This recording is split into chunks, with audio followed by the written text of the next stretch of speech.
Dear CCC MPs, councillors and leaders, there is a crisis that needs resolving.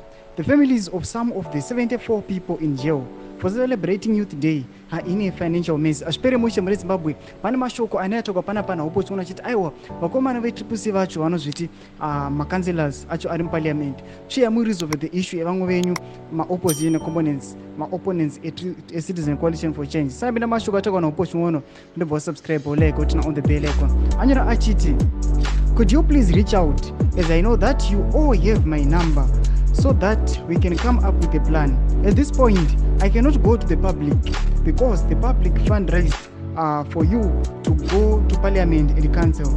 You need to show leadership. Comrades, you cannot leave families of your colleagues in such a situation.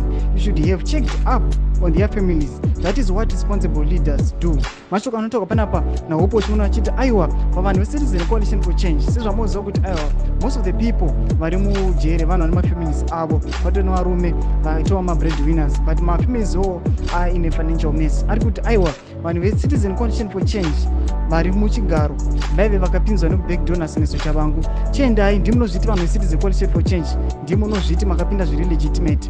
Chiendai munosolva dispute yefinance iri kufesa vamwe venyu vari usungwa. Mashoko anotoka na upo chimwe chibudzai mafungiro enyu muri kudii pamusoro mashoko ake pene comment section medu kudze mafungiro enyu awa ndo patodanyasa kuona kuti is the Citizen Coalition for Change iri muparliament authentic. Pene comment section medu kusangana no subscribe kulike chotina on the bell icon.